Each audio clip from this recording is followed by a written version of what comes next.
Hello, adventurer. It's good to see you. You have made it to the morning grind. Welcome, welcome. It's the live stream at the beginning of the Geekverse, where we talk about all types of topics in geekdom, gaming, and fantasy, with an emphasis on being constructive and creating the things that we want to exist in the world. It's all on the grind, Sizemore. Can't be too fine, can't be too coarse. That's exactly right. There are a lot of adventures to be had today. Dungeons to explore and monsters to slay, and who knows what a random encounter might send our way. That's why we have to prepare, so settle in now for the morning grind with your favorite beverage in hand. Tea? Or maybe something a little stronger. I've got a few bottles of the old Wynyard left. Whatever you want. Pull up a chair. Dude. If you're feeling fancy, how about a cappuccino? Or a frappuccino? Or how about an espresso? Just tea, thank you. Sounds good to me, Gandalf. Whatever you want. I'm just glad you're here. Everyone is welcome. You can just watch if you want. You don't have to worship anything you don't want to worship. Thank you, Mike. But be forewarned. Sometimes we get really strange characters around here. Wait, what's that you say? Why can't you come and be a part of the stream? My wife would disown me. Oh no, I bet she'll be fine with it. Come on in. Am I scared for my safety? No. What are we supposed to do? Everybody do the secret handshake.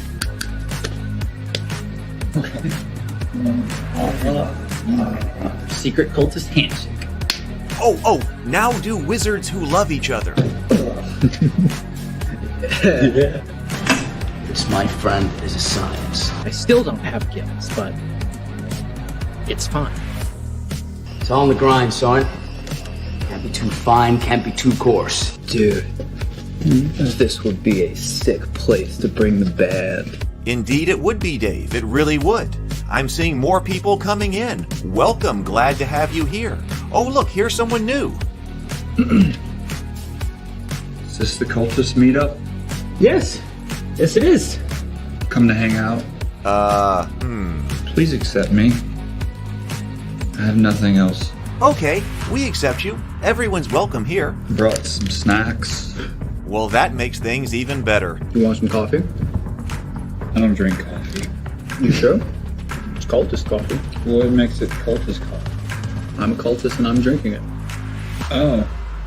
Then I'll have some. What exactly is going on here? I'm seeing more people coming in. Welcome. It's so great to have you. Oh, and look, here comes another stranger. Can we help you? Yes, fellow cultists. I could really use some food. Oh yeah? Welcome. We have donuts. Oh, it's me. I'm glad I'm here. I'm sure you have a few questions for me, though. What's your name? Who do you work for? What god do you worship? Great questions, Rob. I'm Steve King, and I worship Nyarlathotep. No, not really. I'm just Heath, and I won't be worshiping anything this morning. But I will be your host. Welcome to the office. We're going to have a great time. I've got my coffee ready, because now it's time for the morning grind. If you could become a fish, that would be amazing. Then I could command you with my mental fish powers. There I am. Hello. Good morning, everybody. It is so good to see you. I hope you are doing very well. Welcome to the morning grind. Welcome to the office. I am so glad to see you here. Yes, I'm late. This is just the way life has been lately. I'm sorry. I'm trying to get things back in order, but we will see. I've still been working really hard on administrative kinds of things lately, and that's partially because I've been procrastinating on it. But I got a lot of work on it done yesterday, and then I'm looking forward to getting back to creative projects and getting back on board with a lot of that, including I was noticing some books I really want to look at here on the morning grind include The Guide to Hell, Warriors to Heaven, and the Book of Exalted Deeds. But I just don't want to. I don't want to read those until I'm ready to start working on Theophany, and so I'm sort of holding off on that because that's going to be a reference for us during that time. So I've been holding off on that. But this is Microscope. We're going to look at the Microscope RPG, and we found this one because we were looking at. I I believe we found it through West Marches. I believe we found it while we were looking at different parts of West Marches. And this is a Ben Robbins, not to be confused with Robin Laws, which I think I accidentally did several weeks ago or months ago when we were on the morning grind. An RPG, a fractal-based building world kind of RPG. I don't know anything about it, so we're going to be taking a look at it today. Let's see who we got here this morning. Let's see. Good morning, Brett. Good morning. Oh, Sable says, oh, Microscope, such a great little gem, very unique. And I saw in the Discord server, Sable, that you had posted a video about time and timekeeping. So I have that ready to watch today. Good morning. Multiverse DM says, good morning, Heath. I have a new video explaining modular story structure. Oh, interesting. Okay, we'll check that out. Good morning, Lynn. It's 7:45. Do you know where Heath is? Yeah, no. Well, I'm glad that people at least recognize, so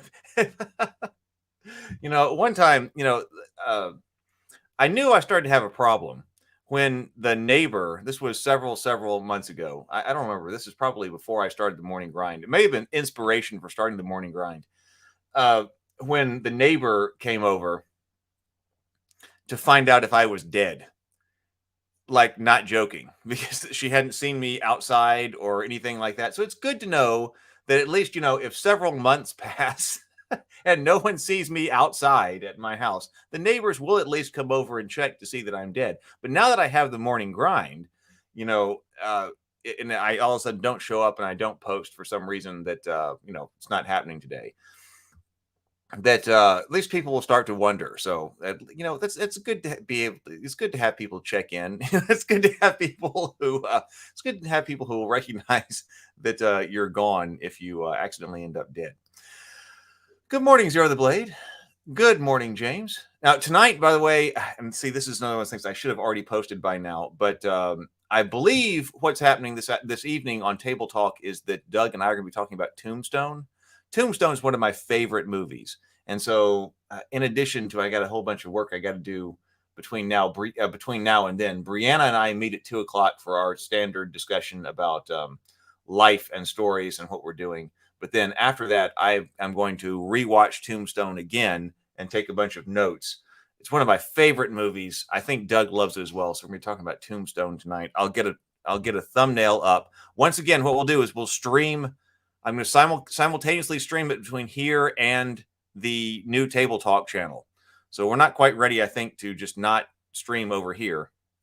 So I'm still streaming on both, but then the stream will be turned private over here on this channel pretty much right after the stream. So if you want to watch, let me go ahead and get you a link, because it would really help if you are subscribed over to the Table Talk channel. To help us get watch hours over there and subscribers over there, because it does seem like, let's go ahead and check. I got my iPad right here so I can check. We've got 130 subscribers on the new Table Talk channel. Let me just go over here and go Table Talk.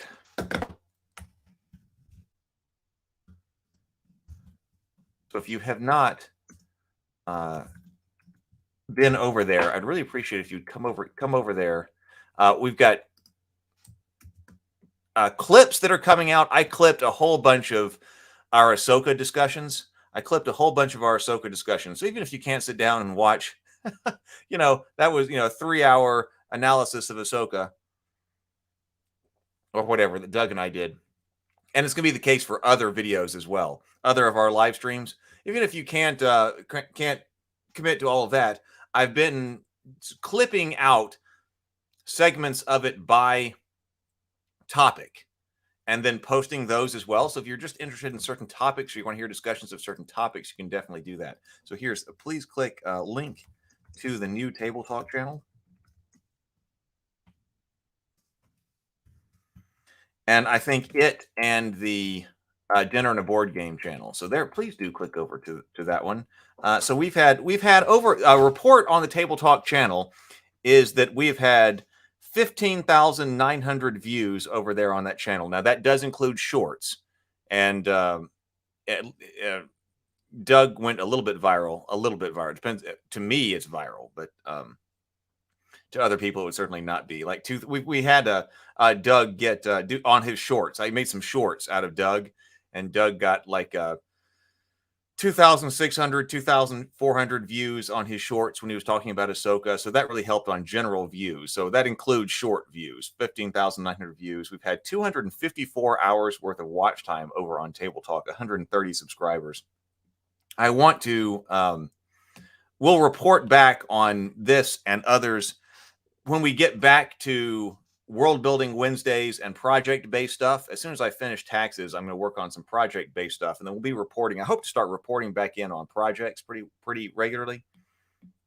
And so since you're here on the Morning Grind, you can see behind the scenes of perhaps building some of these new channels. I've got to move the Cultists over to its own channel. In the last 48 hours, we've had 410 views over on the Table Talk channel. Just for your reference, you get a behind the scenes look here at trying to make things since you are here on the Morning Grind. And then also there is the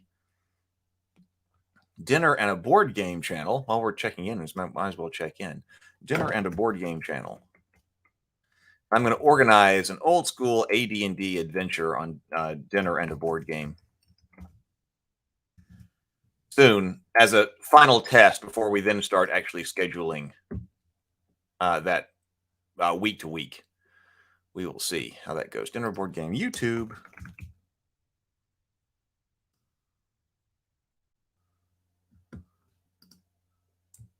Here it is. So also, if you would like to check out the Dinner and a Board Game channel,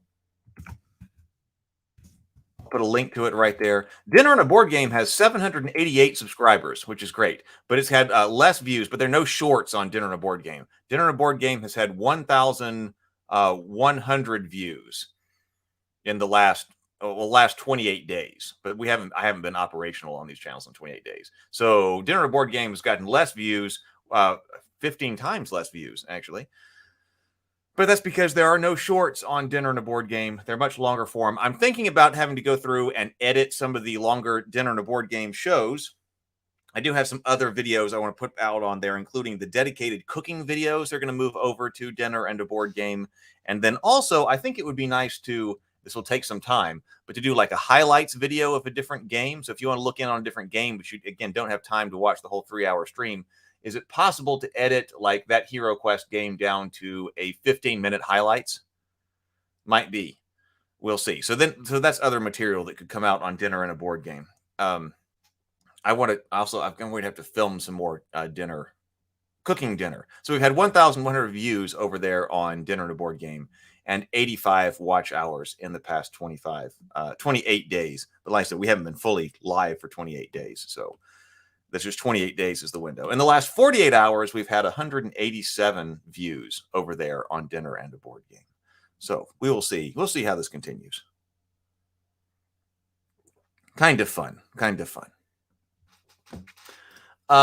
James, I don't know how I got off on that when I was saying hi to James. James says, Free League just added an extremely limited number of the Tor KS Collector Edition core books as an add-on to the Morio campaign. Of the 5 they have, only 5. You're talking about this is extremely limited. Of the 5 they have, at least 2 have already been taken. Oh, well, check it out. If you're on the KS, I am. So I guess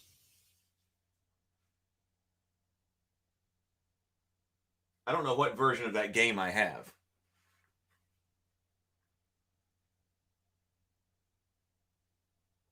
I don't even know what happened to my rule book. It must be sitting someplace else. Oh, it's sitting over there in that pile over there. I got piles of stuff.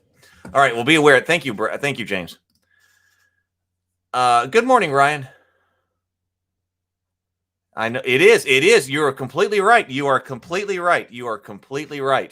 And if I were to start a religion, so that would be a good one to talk about. In fact, I got to read some more of that book to finish reading From Where You Dream for a week discussion. So next week, Sable Phoenix and James Bacon are going to be with us to talk about this book, From Where You Dream, right here, The Process of Writing Fiction. And then also there's probably going to be some discussion about The Art of War. And I love the book, The Art of War. Love that book. It's been a long time since I've read it. I should read it again. Because you're right. If I were to start a religion, The War of Art would be probably its core text. And instead of evil, we would have resistance. And you're right, procrastination is resistance. Yes, and you have to overcome resistance. So you're absolutely right. Absolutely right. Good morning, Mike. Good morning, Mike. And Drew, Charlie, Gardner, lots of people here this morning. Robert, good morning. Good morning. Good morning, BGD. Good morning. Sable says I should rewatch that tonight. It's been forever since I watched Tombstone. It's such a good movie. Well, we might talk about Ahsoka briefly because we hadn't talked about. See, I think we're kind of in a weird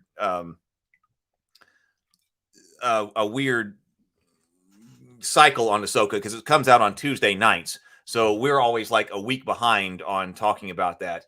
I tried to see if Doug could get together on a different day just to talk about Ahsoka, but so episode 5 comes out tonight. Episode 4, I did watch episode 4. And Doug also watched episode 4. And of course, people were freaking out online about episode 4. I just still wasn't personally. The video froze. Okay. No, I see. I still wasn't. Personally, I just wasn't all that. I mean, I would not watch Ahsoka. And especially, it probably would not have ever watched Ahsoka, but especially after the first couple of episodes, I would not have watched it. But we talk about it. We can talk about it, but I think primarily on Tombstone. But if we want to talk for a few minutes about Ahsoka, we can. Good morning, PH. So yeah, it does seem like Table Talk is growing quickly. I think that I think the intense branding, like what I've been trying to work on, especially over the past few weeks, and I'm going to continue to work on for all of my projects, is intense branding. And so I think the branding is going to help. Yep. Oh, AD&D. So yeah, that's what I'm thinking that we should go back to this box right here, the Advanced Dungeons and Dragons intro, and play this. I would have to get this set up inside the virtual tabletop. I got to get this set up inside the virtual tabletop. I think it'd be fun to go back to Advanced Dungeons and Dragons and play that. And there are a few other classic AD&D adventures that I think should be played. So there's the core collector's edition is a red faux leather foil and blocks. Okay, I do not have that. Yeah, I do not have that.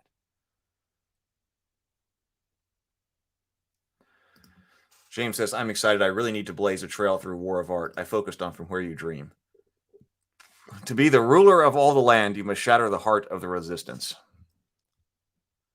Charlie says, I'm your Huckleberry. How can you not say that when you're talking about Tombstone? All right, let's do our sip, and then let's get into Microscope. So I got coffee here this morning, iced coffee. So got the Microscope RPG up. Let's go ahead and breathe and sip, and then take a deep breath, and then here we go. So 2 deep breaths, complete exhales, and then take a sip of your favorite beverage this morning. Here we go.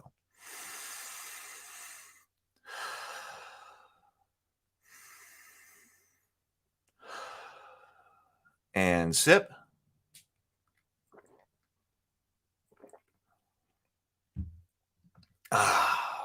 There we go. It's the best part of the morning right there. Best part of the morning. BGD says, the S3 Expedition to the Barrier Peaks, the best. I don't know that one. Should I write that one down? I will, since it's being recommended. Because it could be that some AD&D playing would be a lot of fun.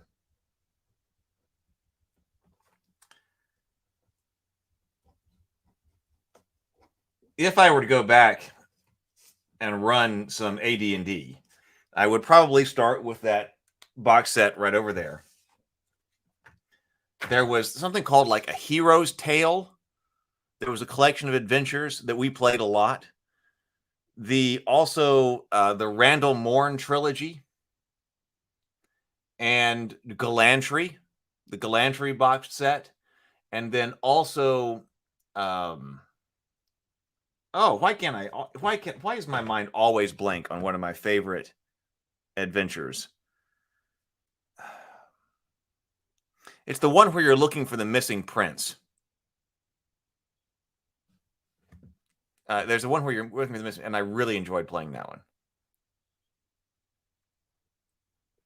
Oh, Goodman Games licensed that AD&D module and put it out together with a solid 5e conversion. Interesting. All right, let's see what's going on with the Microscope RPG, a fractal role-playing game of epic histories by Ben Robbins.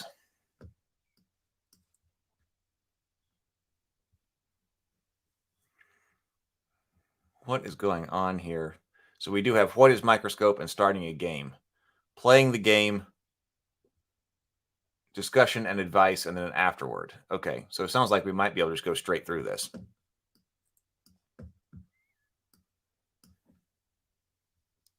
Microscope works differently than some other role-playing games you might have played, so let's abandon some preconceptions. You won't have your own character. You won't play the game in chronological order. You may know all about the future, but be surprised by the past. You'll build the story from the outside in. You'll decide the big picture, the grand scheme of history, and then burrow down and carve out the details. It's fractal gaming. So think big. You have a massive chunk of history to play around in. Humanity spreads to the stars and forges a galactic civilization. Fledgling nations arise from the ruins of the Empire. An ancient line of dragon kings dies out as magic fades within the realm. These are all those were 3 different examples. Those weren't going together. Humanity spreads to the stars and forges a galactic civilization. Fledgling nations arise from the ruins of the Empire. An ancient line of dragon kings dies out as magic fades in the realm. Those are all examples of Microscope games. Do I need to increase the size of this a little bit? There we go. In Microscope, you build an epic history as you play. Want to play a game that spans the entire Dune series, the Silmarillion, or the rise and fall of Rome in an afternoon? That's Microscope. But you don't have to play the history from start to finish, marching along in chronological order. Instead, you build your history from the outside in. You start off knowing the big picture, the grand scheme of what happens. Then you dive in and explore what happens in between and how and why that shaped events. You are free to jump backwards or forwards, zooming in or zooming out to look at whatever you want, defying limits of space and time. Want to leap 1,000 years into the future and see how an institution shapes society? Want to jump back to the childhood of the king you just saw assassinated and find out what made him such a hated ruler? That's normal in Microscope. You have vast creative authority. You can make whole empires rise and fall at will, dream up a utopia, or destroy one with a nuclear fire. You have that power, but remember, you're not alone. Everyone else at the table can do that too. You create independently, but not in isolation. Each facet that you add to history builds on what other players have built for you. You expand on their ideas, and they expand on yours. History might not turn out the way you expected, but be prepared to think on your feet. When you zoom all the way into a particular moment in time, all the players share the stage and role play together to find out something we want to learn from history. Did the crew of the Icarus know the aliens were on the Titan? Did the rebels really fake the government crackdown? Do the knights remember the original meaning of their ritual vows? We role play and see. The more you play, the more your once simple summary becomes a detailed tapestry full of meaning and surprises. History snowballs. This does sound interesting. So you played this, Sable Phoenix.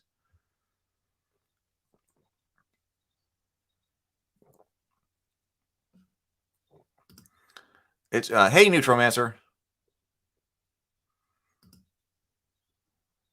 Well, actually, probably both. This and War of Art are short.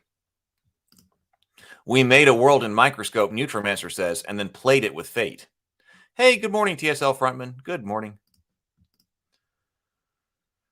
What you need to play. Microscope is for 2 to 5 players, but 3 to 4 is best. There's no game prep and no GM. You can play a single session or keep coming back and exploring the same history over and over. You'll need a stack of index cards and something to write with, along with table space to lay everything out. Smaller cards, like blank flashcards, work even better because they take up less space on the table. How to use this book. Hey, that sounds like something that could be done in the virtual tabletop, like playing cards. Oh, if you have to write on them. The problem is that is one of the main problems, is you can't write on things actively inside tabletop. We'll need a stack of index cards and something to write with. Okay, we just said that. How to use this book. These rules are written as step-by-step instructions that you can read aloud as you go, but I recommend that at least one person reads the whole thing before you sit down and play. Seeing the big picture of how the game works will make it easier to understand how each piece of the puzzle fits. I guess that's what we are doing right now. It's written so that ideally, when you're sitting at the table playing knee-deep in your history, you can easily flip to any section, find the rule you're looking for quickly, and go straight back to playing. These rules are intentionally very terse, so you don't have to wade through blocks of text to find the important bits. Examples are indented and italicized, and secondary information or commentary is in gray boxes. I saved the discussion of how and why Microscope works for the appendix. It's interesting stuff, the sum of what we learned from playing this unusual game for the last 2 years, but it's not something you need to know to get started playing. If the rules seem dry or boring, that's because the interesting part, the creative spark of the game, is only going to happen when you sit down at the table and play.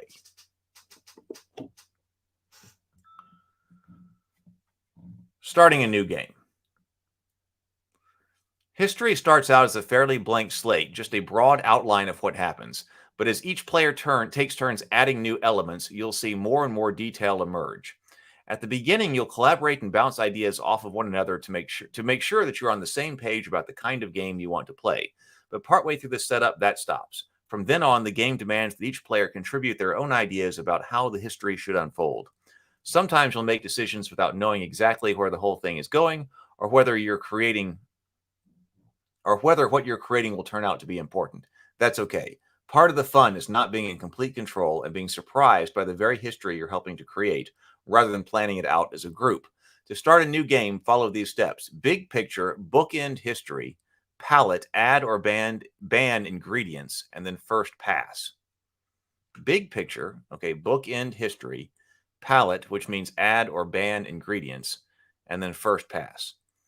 So step 1 is the big picture. First, brainstorm a simple overview of the history you want to play. If you are looking at a history book, this would be the one line that summarizes what happens but leaves all the details. It should be no more than a single sentence. An ancient empire rises and falls. Cavemen at the dawn of time found the first civilization. Mankind leaves the sick earth behind and spreads to the stars. Pick something big. You'll want a lot of time and space to work with. Don't worry if your idea seems too simple or uninteresting. That's normal at this stage. Fleshing out the interesting details is what the rest of the game is about. Quick start history seeds. Having trouble coming up with a big picture for your history? Just pick one of the 3 history seeds, answer the questions, and customize it, and you're ready to go. Answer the questions as minimally as possible. Don't brainstorm more about the history, and don't start fleshing out details.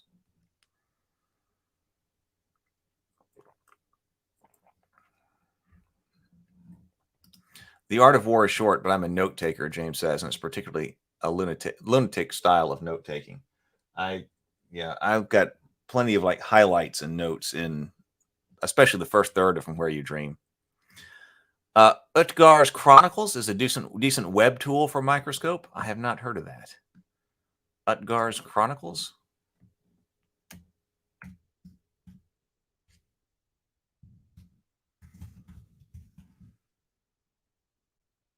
Oh, yep. So Utgar's Chronicle, play Microscope online. So I looked that up. Play Microscope online. So if you look up Utgar's Chronicles, this is a website that enables you to play Microscope with your friends all over the world, completely for free. I just really like this game. So there you go. It's a fan-made system for playing this. I wonder if that could integrate with our coffee shop, our online coffee shop. So there is a way to play Microscope online. Thank you, Neutromancer, for pointing that out. TSL Frontman says, I've heard so many streamers who have had Microscope but haven't gotten to run it yet. Sounds straightforward, but strange enough that you still need to settle into it. Could be. Answer the questions as minimally as possible. Don't brainstorm more about their history. And don't start fleshing out details. That will come during play. So, for example, 3 nations are united as a single empire. What kind of nations are they? Feudal kingdoms, primitive tribes, modern superpowers, stellar clusters, or colonies on an ancient world? Do people of these nations share the same culture? Are they even the same race? Number 2, refugees carve out some new life in a distant land. Where is the distant land? A continent across the sea, a planet circling on a lone star, or a hidden magical realm? What are they feeling? Religious persecution, environmental collapse, zombie hordes? or the oppressive hand of the Dark Overlord? A new force changes society, wiping away the old values. What is the force? Technology? What is the force? Like, what is the Matrix? What is the force? What is the force? Technology, a spreading religion, emerging superheroes, thought police. If it's technology, what kind? Steam, gunpowder, industrialization, nanotech, warp gates, Atlantean alchemy. That sounds fun. Or the alphabet. After you've answered the question, rephrase the summary to match, and you've got the big picture for your story. Religious refugees carve out a new life in the fertile land beyond the wastes. You can use these as the same starting points over and over again, but come up with a completely different approach, different history every time. But if you need more, there's a longer list of history seeds later on. Okay, step 2.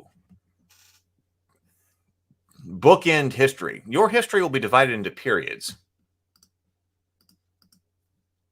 Each period is a very large chunk of time, probably decades or centuries. Describe how your history begins and ends. These are your starting and ending periods, the bookends of your history. You'll add more periods later on, but everything will be between these two periods. Agree on a short description for each period, just a few sentences or paragraphs at most, painting a clear picture of what happens during that time.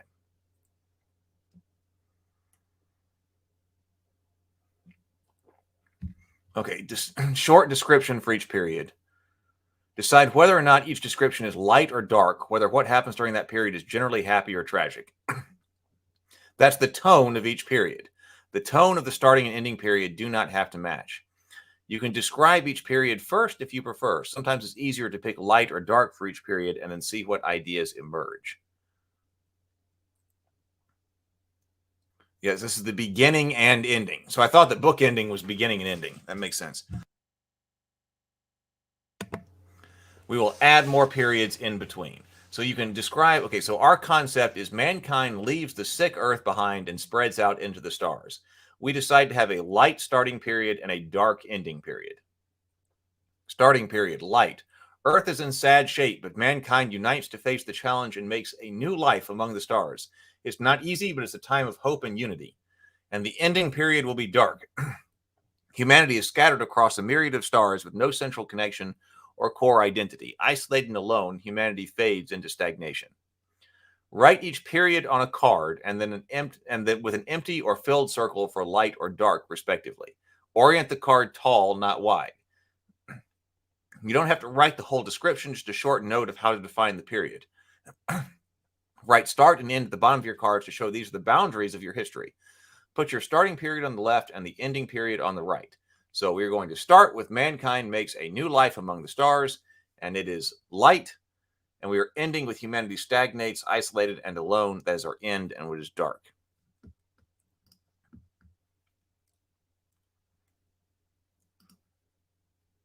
Mike says, Pierce Anthony's books such as Xanth could be fun for this. I don't know those. Oh, hey, Stray. Good morning, Stray. Good morning. Good to see you. We know how the history begins and how it ends, but we have no idea what happens in between. Finding out what happens in the middle, how we got from point A to point B, is what we do in the rest of the game. Step 3, palette. Add or ban ingredients. Next, you take a step back and create your history's palette. The palette is a list of things the players agree to reserve the right or includes to. Agree to reserve the right to include, or conversely, outright ban. It gets everyone on the same page about what belongs in the history and what doesn't. Make 2 columns, one for yes and one for no. Each player can add one thing, either a yes or a no. Add something to the yes column if you think the other players would not be expected to be part of the history, but you want to be able to include it. Add something to the no column if you think other players would expect it to be included in the history, but you don't want to include it. Players can go in any order. You don't have to add anything to the palette if you don't want to. If a player did add something, either yes or no, repeat step 1. Each player has the option to go again. If someone opted not to add something, stop. Your palette is done. In the end, no player will have added 2 things more than anyone else. Feel free to discuss and negotiate. No one should be unhappy about what winds up or added or banned from the palette. If something is in the yes column, then during the rest of the game, it's okay to introduce it into the history even if it doesn't seem like it fits. You've all agreed that it belongs. If something is in the no column, it's never okay to bring it into the game, no matter what. You've all agreed it's not part of the history. If it is something in the yes column, it doesn't exist in the history until someone introduces it into play. Something might be in the yes column, but never get used at all. The palette is not an exhaustive system, a list of what will be in the history. It's a list of exceptions. If something fits the setting, like wizards in a fantasy world, you probably don't need to add it to the yes column because the other players already expect it. Likewise, if something seems really out of place, like wizards in a science fiction history, you probably don't need to add it to the no column unless you think other players will want to include it. When in doubt, discuss.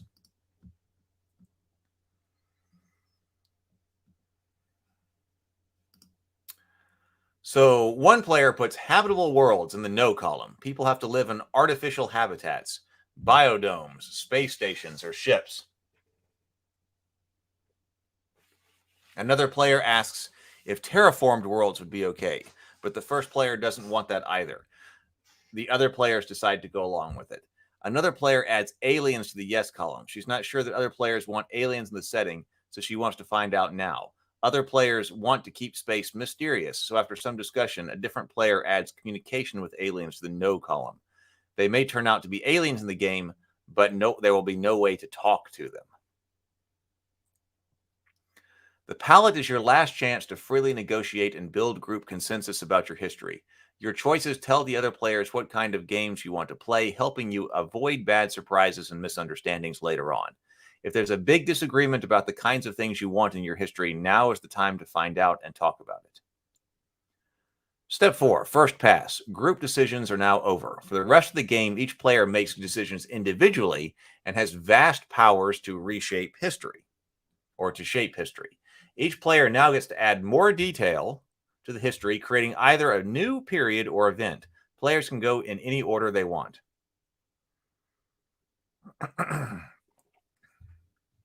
So you can either add a new period or an event.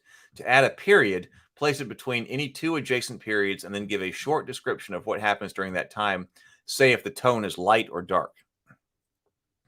An event is a specific thing that happens inside a period, like a prince seizing the throne or a colony ship arriving to a new world. To add a new event, decide what period it's in. If there's already other events in the period, place it before or after one of them. An event must be inside an existing period. Tell other players what happens during the event. Say if the tone is light or dark. To write each period or event on a separate index card as you create them. Orient event cards wide instead of tall, so you can tell them apart from periods, and place them below the periods they are in. Cards are laid out in chronological order with time flowing from the right for period cards and downwards for event cards within each period.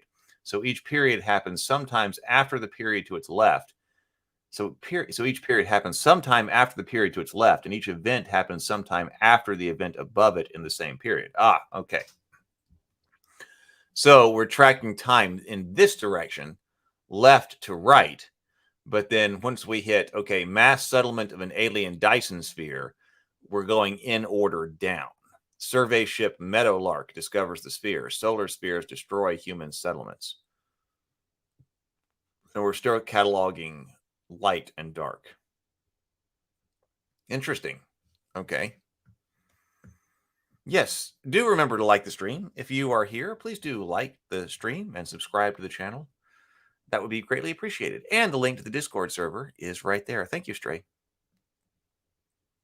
Daniel says, finally, YouTube has been telling me the live show wasn't going on. Really? Oh, no. I've been here almost every morning. Good to have you here, Daniel. Okay, so what you write on the card is just a placeholder for the description you give to other players. What you say is more important than what's on the card. Always speak first, make sure the other players hear and understand you, then write. Making events and periods is covered in more detail later on. You now know a lot more about your history than you did when you started, and you're ready to start regular play. Playing the game. All right, overview of play.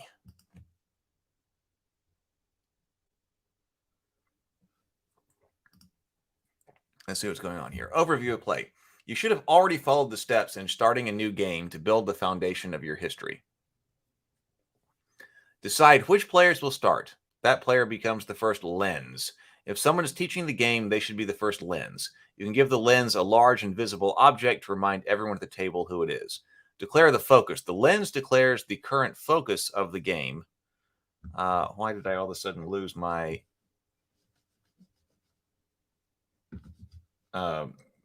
mouse?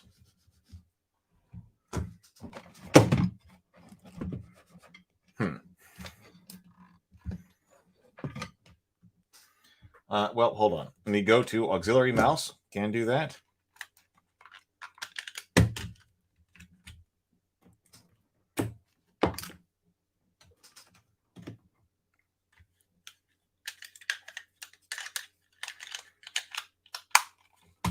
All right, go, auxiliary mouse. Make history. Guess I need to recharge it or something. Let's see. Make history. Each player takes a turn creating either a period, event, or scene. Okay, so wait. Declare the focus. Let me start at the top there. Declare the focus. The lens declares the current focus of the game, the part of the history that you're going to be exploring right now. 2. Make history. Each player takes a turn creating either an event, a period, event, or scene. The lens goes first, and then you go around the table to the left. What you create must relate to the current focus. The lens can choose to create 2 things on her turn, so long as they are nested inside of each other, either a new event plus a scene inside that event, or a new period plus an event inside that period. This gives the lens more power to get the focus going. Okay, so we've introduced a new idea called a scene. Scenes are inside events. Events are inside periods. Lens finishes the focus. After each player has taken a turn, the lens gets to go again and add another period, event, or scene, 2 nested things. This lets the lens have the last word about the focus. After all players have addressed the focus, we take a step back and examine the legacies, common elements of the history we want to remember to explore later on. 4. Choose a new legacy. The player to the right of the lens picks something from play during the last focus and makes it a legacy. After all players have addressed the focus, we take a step back and examine legacies. This happens after all the players have played. The player to the right of the lens picks something about play during the last focus and makes it a legacy. 5. Explore the legacy. The same player creates an event or dictated scene that relates to one of the legacies, either the one just created or the one already in play.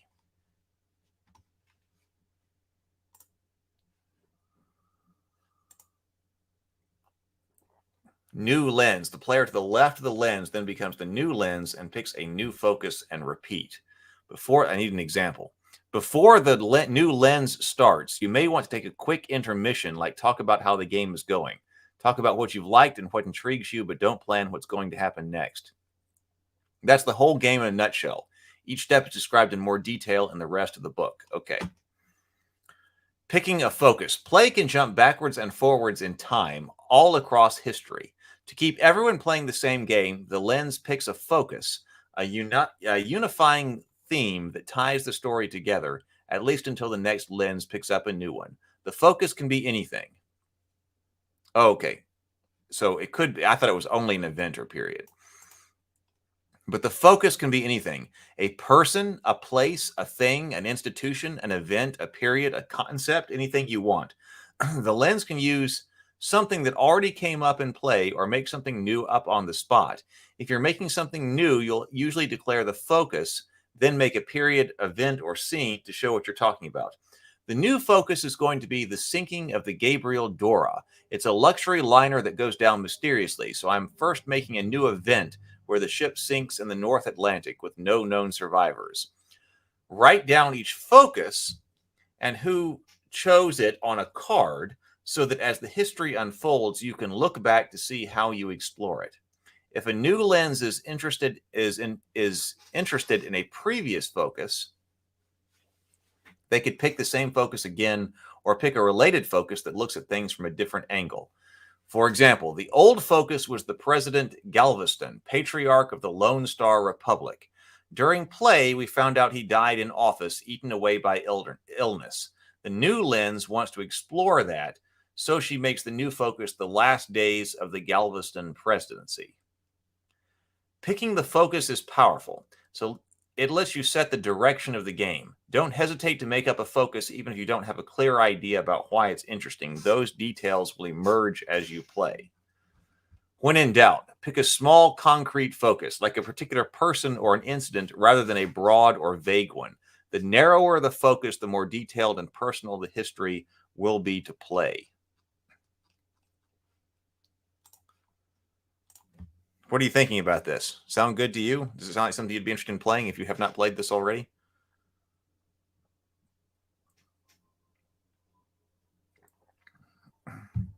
Making history. On your turn, you can create either a period, an event, or a scene, or two nested things if you're the lens. So on your turn, you can create either a period, an event, or a scene, or two nested things if you are the lens.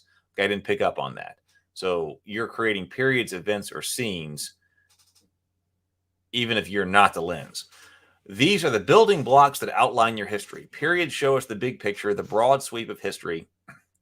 Events zoom in closer and explore specific incidents within a period, and scenes zoom all the way in and reveal what happens moment by moment within an event. When you make a period or an event, you have vast power to shape history. You can add anything you want as part of your description, spontaneously creating or destroying people, places, or things. A player adds a new event. The king's army destroys the secret stronghold of the moon cultists who are trying to unite the 7 pieces of the sacred sword Invictus.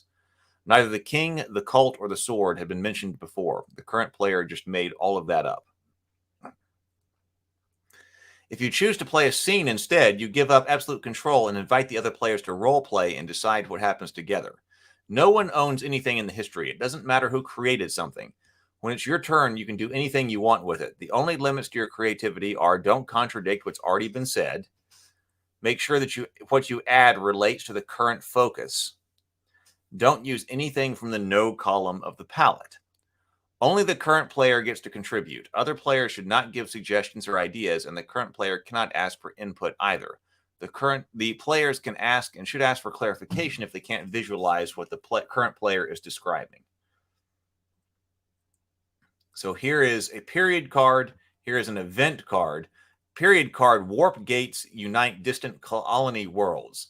Event card is Vigilante the Owl guns down mob boss Segrati at his trial. And the scene card, it says, why did the machines stop before they eradicated humanity? Pilgrims traveled to the mountains of the world AI. Studying humanity gave them purpose.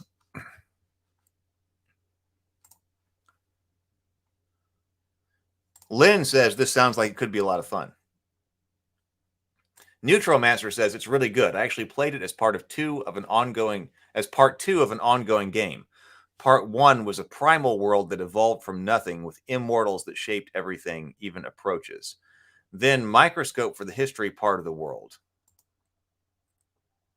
Then later we actually role-played in it as regular mortal characters using the made-up approaches from part 1. BGD says, this is a very interesting and unique game. More of a collaborative fiction pastime than a traditional RPG. I agree with that. But I think it has some appeal. I think it all depends on the group and the pace of the table. I like your idea, Neutromancer, what you said you played in this, creating a world collaboratively, and then you all played in it in a more traditional role-playing game. That sounds like a really interesting way to go.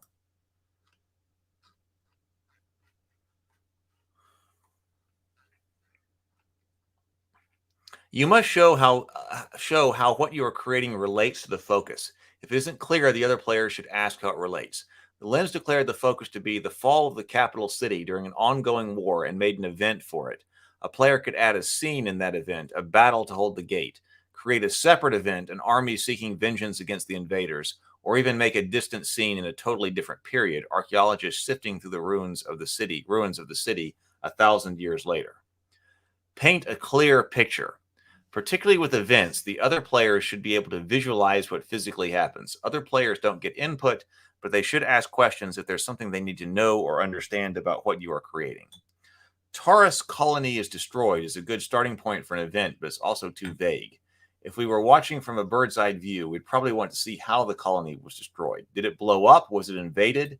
A reactor accident destroys the Taurus biodome, or killer machines demolish the colony. Paint a more complete picture. How much detail should you include? A good rule of thumb is to describe what would be visible from a bird's eye view at the level of history you're creating. If you're making a period, your description should include the broad sweep of history, but not specific details that would emerge during an event or a scene. If you're making an event, zoom in closer and describe what happens, but not the moment-to-moment detail of the scene. Remember to declare the outcome. There's a natural tendency to describe the starting situation, but not the conclusion. But in Microscope, we already know how it all ends. You already see the big picture before you zoom in and explore the details. Even if we need to examine this part of history further, we should have a clear but perhaps simplistic sense of what happened.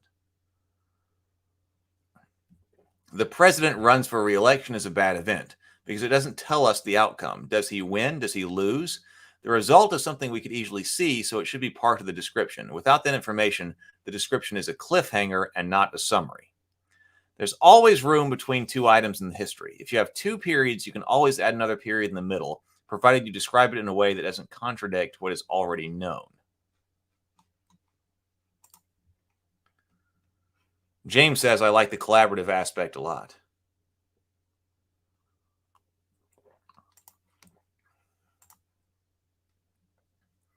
Making history, periods.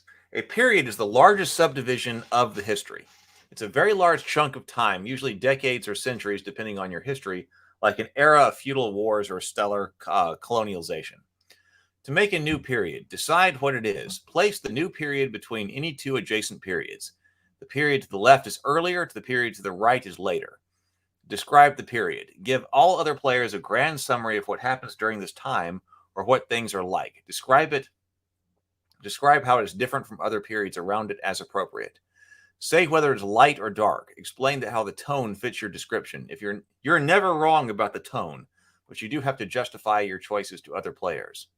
Write your period description on an index card oriented tall with an empty or filled circle to show light or dark respectively. You don't have to write the whole description, just a short note to define the period. Put your card where you indicated it goes in the history. Your world can change drastically from period to period. Kingdoms can rise and fall. Whole technology or schools of thought can be rediscovered or lost. Be sure to describe how the periods you are making is different from other periods around it as appropriate. This is before the colonies built the warp net, but they have developed faster star drives. You can travel around worlds in a few weeks rather than a few years. Interstellar commerce and travel is now commonplace. The new sun faith from the Crusades period is everywhere, but it's not a fervent belief anymore, just customs and traditions everyone shares without thinking about it.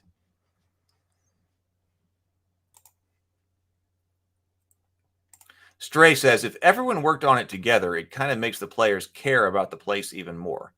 Right, it would, yes.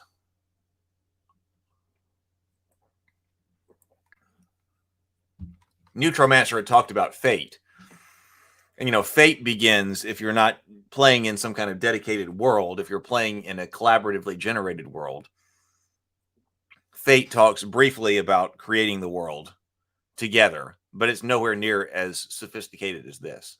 So this could be part of a session 0 in creating a Fate game.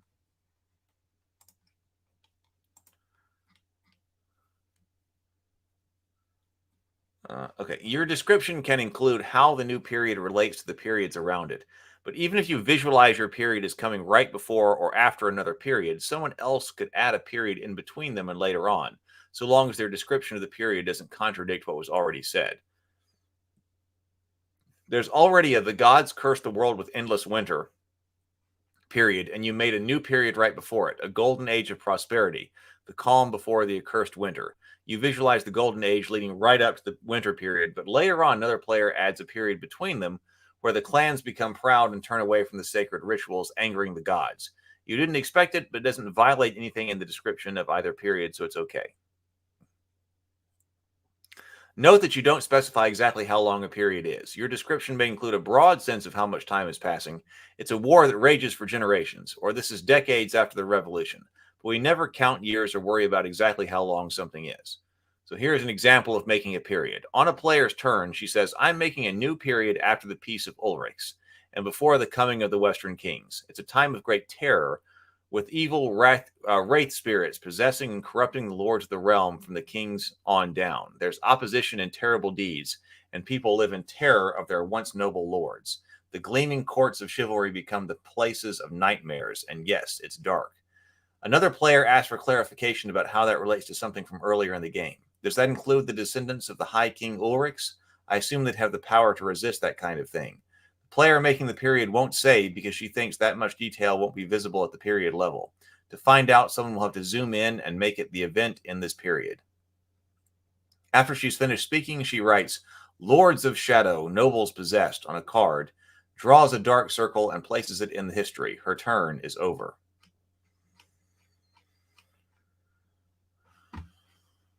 Interesting. Neutromancer says, yeah, Fate lets you make up a world in much less detailed way. There's also a spark in Fate Core, which gives another way to collaboratively create a setting, less history and more current events. Yeah, current events, and also when I'm thinking about Fate, when I'm thinking about current world creation, I'm thinking about the facts of the world as it relates to right now to what's about to be played. Like, is there magic, or are there guns, that kind of thing. Making history, events. An event is something specific that happens during a period, like a great battle or a festival. While a period encompasses everything that happens across a large span of time, an event describes what happens at a particular time and place. Just like periods, the literal length of an event is not important. Some events may seem long, others very short. To make a new event, to decide what it is, place the event in an existing period. You cannot have an event outside of a period. If there are already other events in the period, place it before or after one of them chronologically. 2. Describe your event. Tell the other players what happens. Your description should be specific enough that the other players have a clear picture of what physically takes place. Make sure to include the outcome, not just the start. 3. Say whether it is light or dark. Explain how that tone fits your description.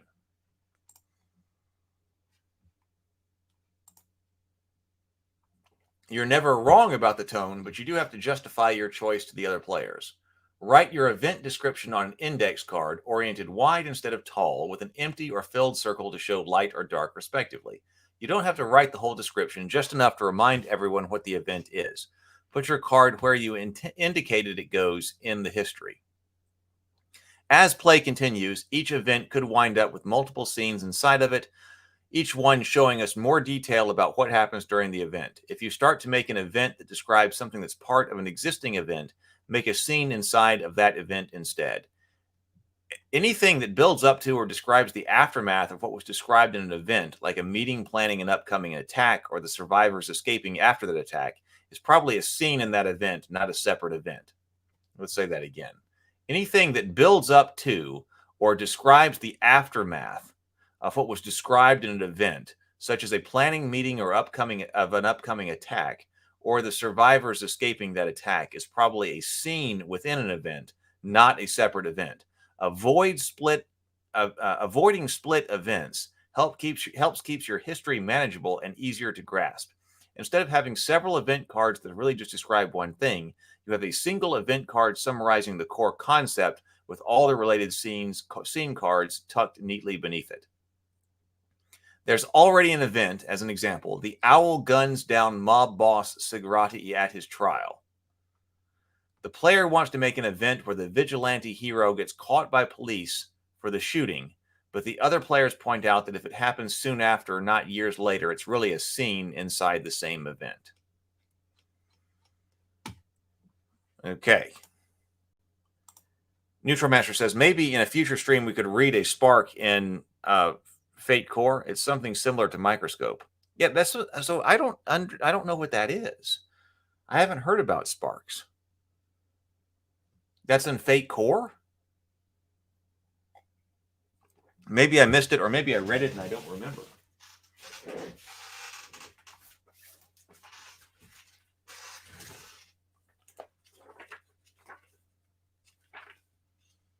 me look over here.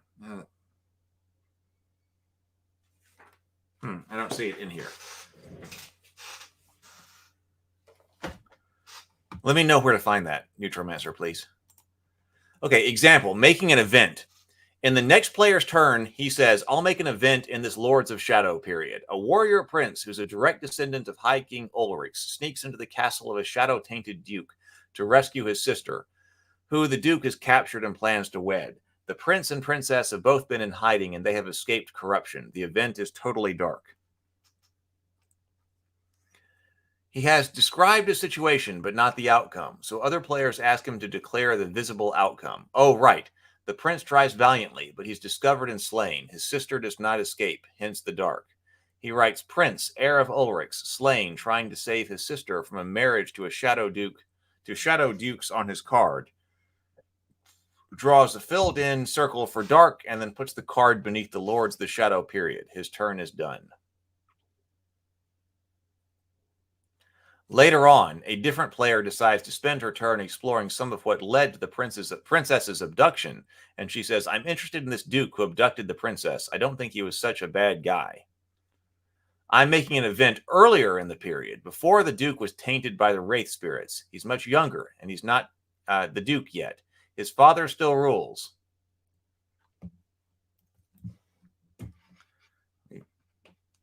Apparently my mouse did need charging, so now it's hooked up. I'm making an event earlier in the period before the duke was tainted by the wraith spirits. He's much younger and not the duke yet. His father still rules. He's just a young noble knight. We didn't name him before, but I'm going to give him one now. Let's call him Colliard. The event is the same princess from the other event is sent to the duke's domain for the summer to keep her safe from some potential danger of the court, and the duke makes his son her guardian and the knight protector. She's only a girl back then, but despite the age difference, Colliard and the princess become fast friends. She even has a childish crush on her protector. It's light, a pleasant summer of youth. It's a different. Oh, okay, that's why. Neutromancer says A Spark in Fate Core is the title. It's a PDF that's free on drive-thru. Okay, let me make note of that on my idea. It's about time to rewrite all of my morning grind notes, because we've gone through a bunch of topics again. We've got topics to explore. We still have, we went through a lot of them, but this is A Spark in Fate course. That's a completely separate document. Okay, here's a pen. Spark in Fate Core.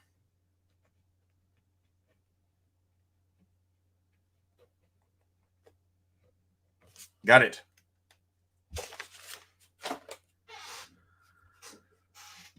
Thank you, Neutromancer. Let's see. Another player asks, so wait, years earlier, she's a welcome guest in the same castle. She gets abducted too later on by her childhood friend guardian. Yep, that's right, dude. I can't decide if that's better or worse. As the players mull a new light this casts on what they already know happens in the future, the current player writes, Princess spends summer as a ward of Duke Colliard's father on a card, draws an empty circle for light, and puts it beneath the Lord of Shadow period. But above, the warrior prince tries to free sister event. For good measure, she also jots Duke Colliard's name on that event card, so it's clear they're the same person. Her turn is done.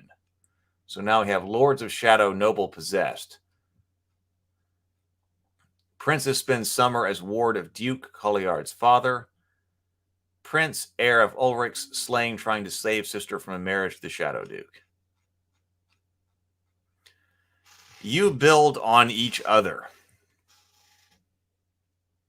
Neutromancer says, haven't read it, talking about Spark and Fate Core. Haven't read it in a while, but probably could be used for other system agnostic games or setting agnostic games.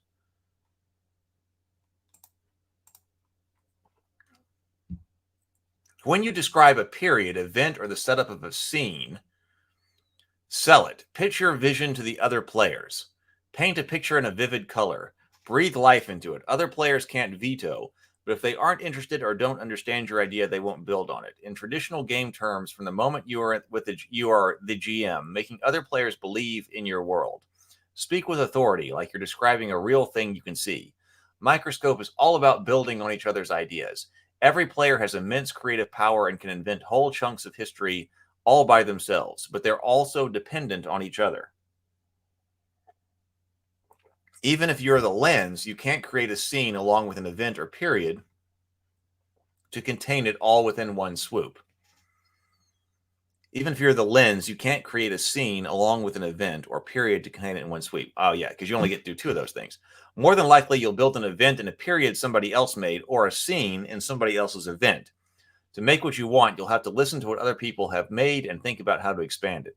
Sometimes it works the other way. You'll create something you think is dull or obvious, but it inspires other players to build on it in a way you didn't foresee. Your boring idea can snowball into something unexpected and wonderful. So don't be afraid to create something simple. You may be providing a valuable foundation to somebody else. But don't collaborate. It says nothing will kill your game faster than playing by committee. When it's somebody else's turn, don't coach. Explaining the rules is fine, but don't suggest ideas. Even if another player wants ideas, don't give it to them. Let them come up with something. Be interested in what the other players create. Ask questions. Demand clarifications. If there are contradictions, point them out, but resist the urge to make suggestions, even tiny ones. You're already inspired them with your contributions to the history. Now wait and see what they do with it. Keep your poker face. If you collaborate and discuss ideas as a group, you'll get a very smooth and very boring story. But if you wait and let people come up with their own ideas, you may make the history in surprising and fascinating directions. It can be hard to sit silently and watch someone think, but the results can be awesome. You'll get a chance to interact more fluidly when you role play scenes. Nuking Atlantis. Michael says, why couldn't you contradict the period? There are plenty of periods we believe happened one way, but actually occurred differently. Yeah, so Neutromancer replies, this is from the viewpoint of omnificent person, not written history necessarily.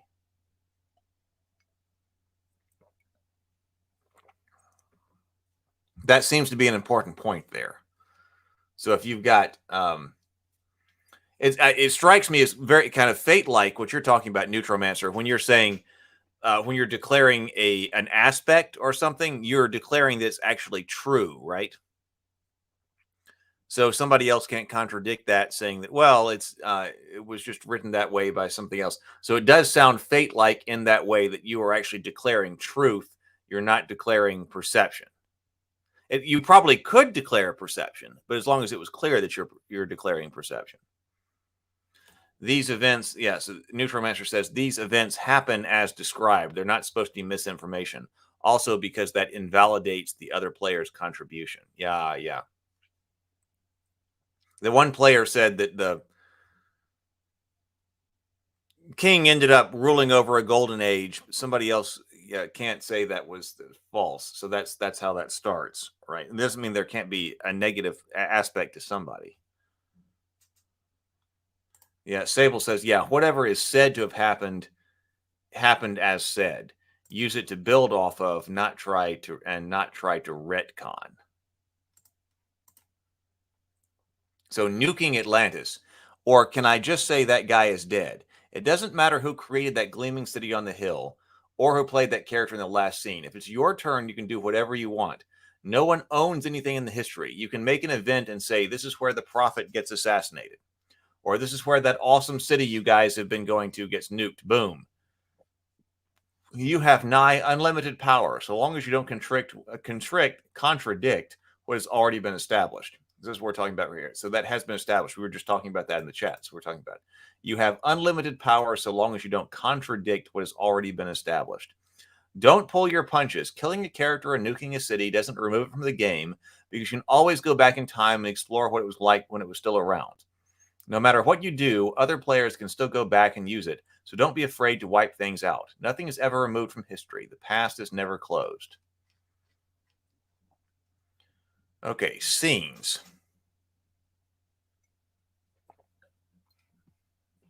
Hang on just a second. Let me get something else to drink here.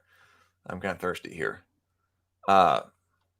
You can always write an event like people believe that X is true. That's what I was thinking of. So you could write that's true. If you want something that people believe is true, you could write that as an event, because then that's a fact. People believe that's true. But something else. Itty bitty living space, Daniel says. So yeah, so that's what I think. If you've specifically established that people have a particular belief, and that's fine because that becomes a fact of the world. But if you just say that it's true, then it becomes true. Okay, just 1 second. I'm gonna get something else to drink.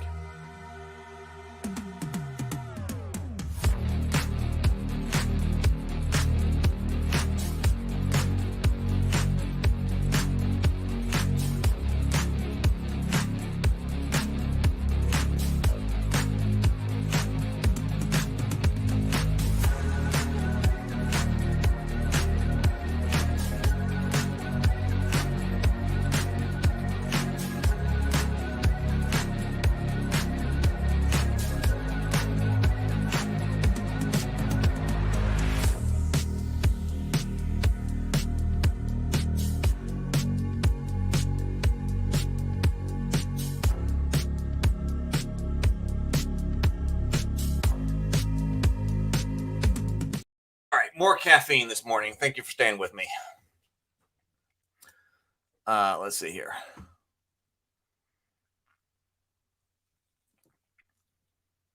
Okay, I didn't recognize that. Disney Aladdin reference, infinite cosmic power, itty bitty living space. Oh, yeah.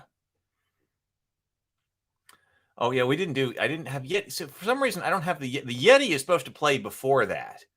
But I guess I had that put on a different channel. The way this organizes it, it's by different shows. So we should have had a Yeti hug break. Let's have one now. Oh, it's time for a Yeti hug break. Yeti hug break. Yeti hug break. Everybody go hug yo Yeti and show yo Yeti some love. So I gotta figure out why the Yeti doesn't play right when I go. It should go Yeti right into the Be Right Back.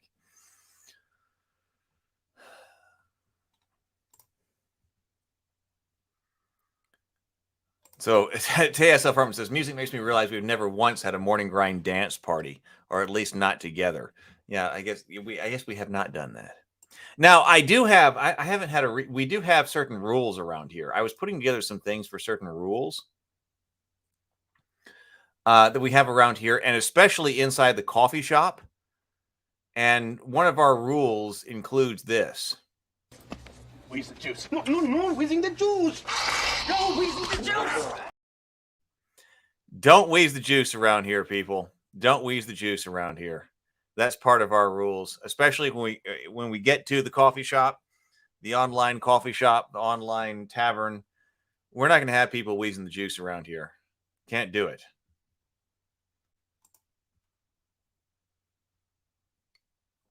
Good morning, Andrew. Good morning, PH. Oh, no, not PH. Oh, I'm glad you're feeling cozy, PH. Anybody else? Anybody know where the wheezing the juice come from? Does anybody recognize that scene?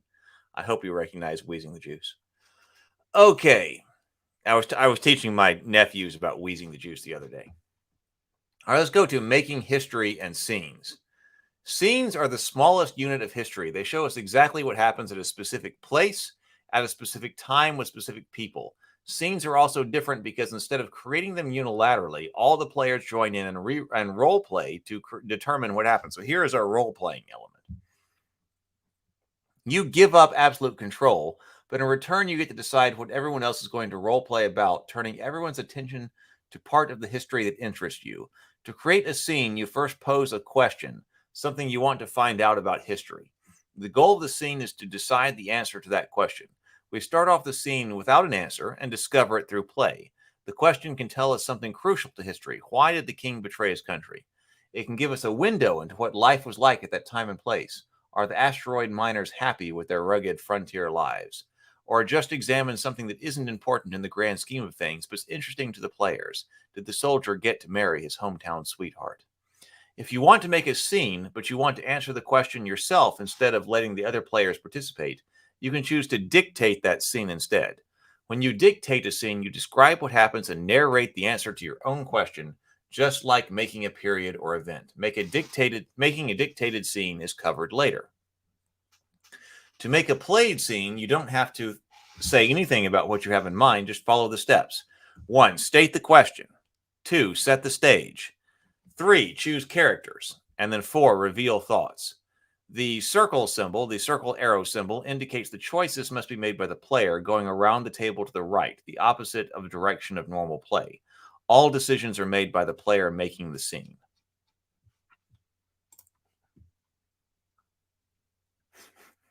Stray, you do not recognize Wheezing the Juice?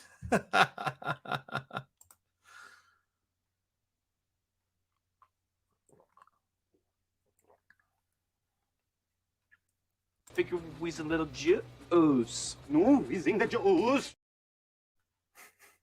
There'll be no Wheezing the Juice. Yes, it is.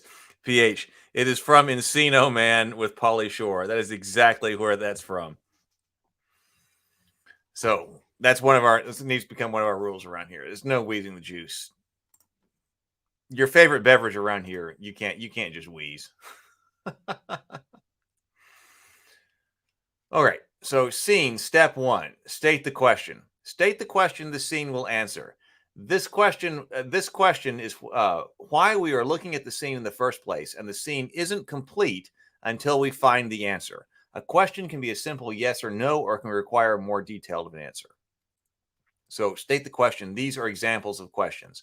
Are the rebels driven by vengeance or a desire for freedom?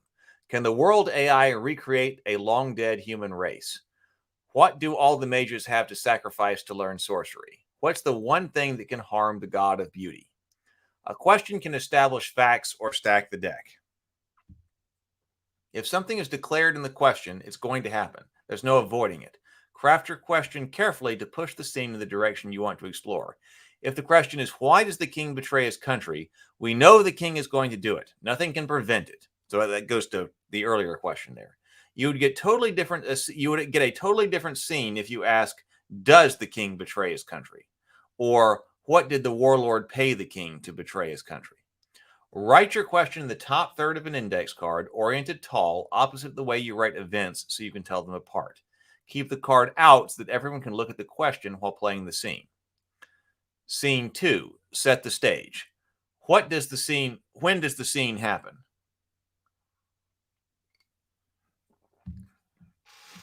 When does the scene happen? Decide which event the scene is in. If there are already scenes in that event, put it before or after one. Review established facts. Refresh everyone's memory about things we already know that bear on this scene. Don't create anything new at this point. Just review what happens and what we know is going to happen in the future. Other players can help. So he hasn't done it yet, but we know from the description of the event the hero is going to win the Sword of Storms and defeat the Colossus. Where, why, what happens, or what's next?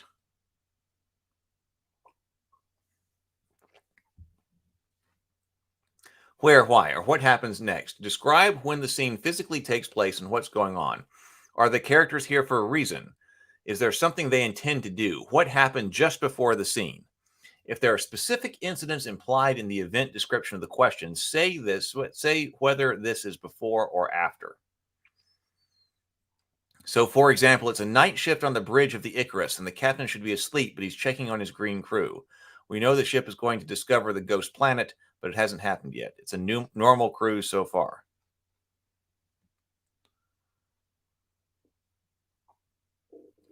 Scene step 3, choose characters. Require and ban characters. Players making the scene may specify 1 or 2 characters that someone must play during the scene. That player can also name 1 or 2 characters that no one can play during the scene. These can be characters already introduced or just descriptions of roles and relationships. For instance, the doctor's son. Banning seemingly essential characters can lead to very different scenes. We can require or ban categories of people like police, nobles, or children instead of specific individuals. You cannot ban groups by what they are not, such as banning anyone who is not a soldier, since that would create a requirement for all characters. I require the king and a secret heretic, and I ban the king's son and anyone from the neighboring kingdom. Okay, well, this is interesting. We're really getting to the roleplay side of this. Pick characters. All players each pick a character to play in the scene. The person to the right of the player making the scene picks first, and then continues around to the right, the opposite direction of normal play. The player making the scene picks last. All required characters must be played. So if you're one of the last 2 players to pick, you may be forced to choose a required character if they haven't been taken yet. You can invent a completely new person on the spot or pick someone who has already appeared in the game, even if it's a character someone else has previously played. All that's needed is a few words to describe the character, including the relationships they have with other characters. This could be an interesting dinner and a board game. If we had a good way to play it, like on that the Utgar's Chronicles, some people who have great imaginations, this could be a good dinner and a board game, it sounds like.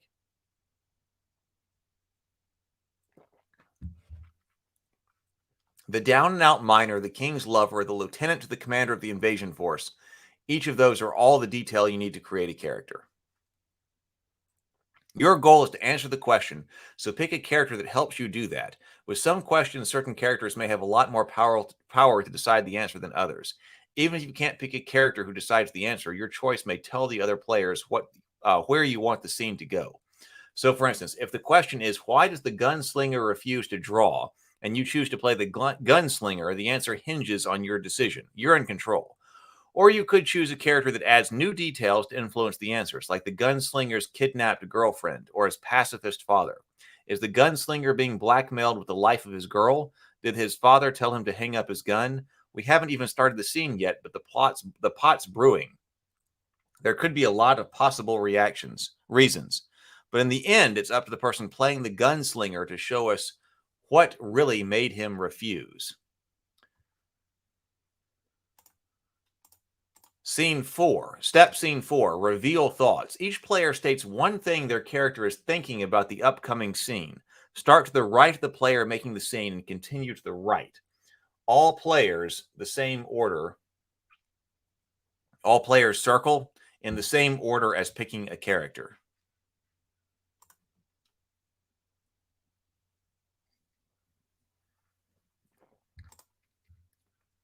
Oh, James Bacon says that's a great idea. Dinner and a board game would be really great for this. You know, Sable agrees. Well, maybe that's I want to have a variety of games on dinner and a board game. TSL Frontman says because Han shot first. So that's specified. That's specified, right? We had a breach of a specified fact. Okay, so we're revealing thoughts. Your thought could reveal what your character is going to do or highlight what your character expects to happen. Revealed thoughts are a powerful tool for influencing the scene. They let you give other players hints about what you want, where you want the scene to go. Don't reveal thoughts that answer the question before the scene even starts. You can hint or stack the deck, but don't give a definitive answer. For example, the navigator wonders why they're really being sent to Corvus 4. He can't believe they'd send a ship all the way out there just to take spectrographic readings. Your thoughts can be about the other player's characters, but you're only saying what your character thinks or believes. Now, here we have thoughts and beliefs. So we're talking about what your character thinks and believes. The other players get to say what their character really did or is doing. The navigator thinks the lieutenant sold them out on this hegemony. Did the lieutenant do it, or is the navigator barking up the wrong tree? The lieutenant's player gets to decide. We'll see in play or maybe when the lieutenant reveals his thoughts. You're now ready to play the scene. The player making the scene can choose to say who is present when the scene starts. Players can have other characters enter the scene whenever they want. Option, staying in the background. Some scenes are better with fewer characters. The player making the scene cannot require fewer characters, but any player can choose to play someone they consider a minor character and just stay in the background during the scene, leaving the critical interactions to the important characters. Make sure to tell the other players that's your intention. I guess that's like, I'm going to play one of the minor nobles watching something in a Game of Thrones court case. Stray says, I love dinner and a board game. I hope we come up with 10,000 other people who also love dinner and a board game, because I also love dinner and a board game. Do you know the show? I may have said this before, but does anybody remember the show? I was talking to somebody about this yesterday. Does anybody remember the show Dinner and a Movie? That used to be on a long time ago. Of course, that was back when movies were on television, but it was called Dinner and a Movie. And there were this couple that always was making something kind of weird. They would talk about the movie in between the cutscenes, between the in between the commercials, to bumper the commercials before you go to the movie. Well, for some reason, I used to watch that, and dinner and a movie stuck with me and stuck in the back of my mind. And that's when I was like, if I were going to create a board game show, I would call it Dinner and a Board Game. So dinner and a board game is directly inspired by that old Dinner and a Movie show.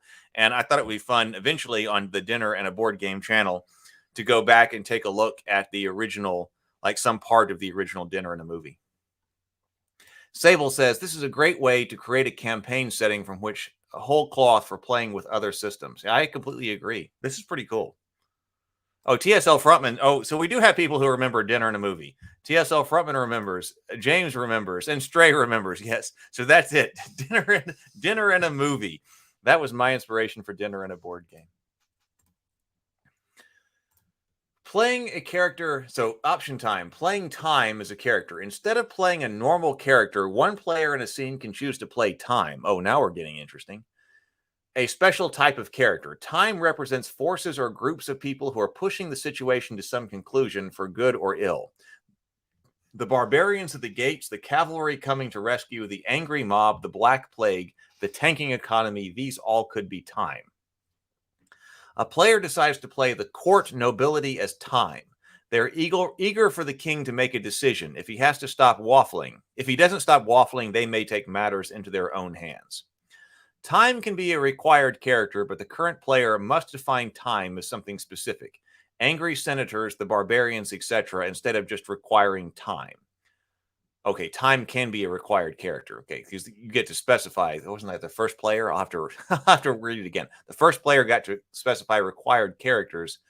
So you can specify time is required, but you got to do that in a specific way, such as angry senators. When time reveals thoughts, it should always be about how or why it wants to hurry things along. Time makes more sense in some scenes than others. One of time's jobs is to put pressure on the scene. If the scene is going slow, it's up to time to step in and push for a resolution, which may force the other players to hurry up and answer the question. It's a little like being a GM in a traditional game. You can nudge the other players if they aren't getting anywhere. But if they aren't rolling, you can nudge the other players if they aren't getting anywhere. But if they are rolling, you should just sit back and let things unfold. Playing time is also useful when there are a lot of players at the table and more characters from the scene would not improve anything. Example, making a played scene.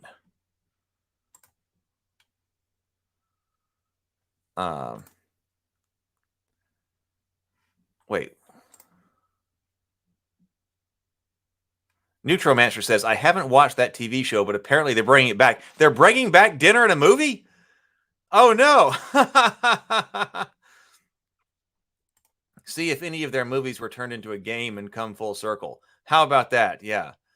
I don't remember where it was. We're going to have to look that up. Was it a show from TBS where they would also cook? They would also cook, right? That was part of it. I don't remember if it was on TBS. Let's look that up. Dinner and a Movie.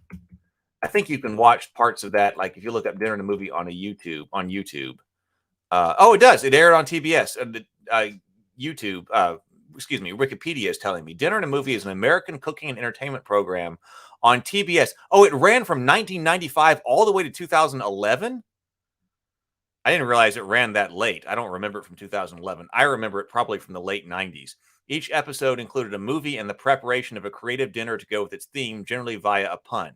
For example, an episode showing Drumline featured a recipe entitled "The Beats on the Go," referencing the Sonny and Cher single "The Beat Goes On," as well as the plot of the movie about the drummer who tries to fit in with a marching band. So yes, that was kind of my idea. Guy and girl. That's what was on Dinner. I didn't realize it ran that long. And then some kind of connective tissue, perhaps, that didn't always work between the game and its show. Neutromaster says, on May 17th, 2003, it was announced that TBS would revive Dinner and a Movie, according to Wikipedia. Yeah, okay, yeah. Oh, yeah, I see that. So that's where I was. Ha! How about that? Well, if TBS wants me to host, they should let me know. PHR Best says, I remember something about the dishes having funny names. Right. Yes. It was always something that was kind of a little bit bizarre for them to be cooking. Well, TBS, give me a call.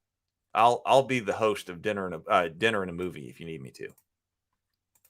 All right, let's take a look at this. We're closing in an hour and a half. So let's go through this example. Oh, we got a whole example right here. Oh, this is long.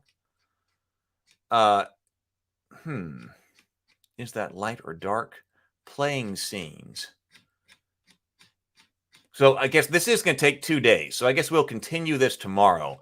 That's a long stretch to go into the example, making a played scene. So maybe we should just stop right here. So we got through what it means to be playing time. And now we're going to be taking a look at an example. I guess we will start that tomorrow. And then also get deeper into, is that light or dark? And then also more in playing actually scenes. Because we got established how to create one, but we didn't actually get into playing one. So, all right, this is an example on what? Making a scene to be played, right? Okay, so we're going to go on into tomorrow as well. Robert says maybe it will help with SEO. Maybe it will. Maybe it will. All right, so there we go. So that was a very successful show. This is really interesting. I'm glad we took a look at it. This is definitely interesting. So we're going to continue. We'll do part 2 on this show tomorrow. On this game tomorrow, do more with Microscope. I hope to see everybody tonight. We'll be talking about Tombstone. I've got notes to take. I've got to watch it. I'll put up a thumbnail and we'll broadcast it on both this channel and the new Table Talk channel. But watching on the new Table Talk channel would be great.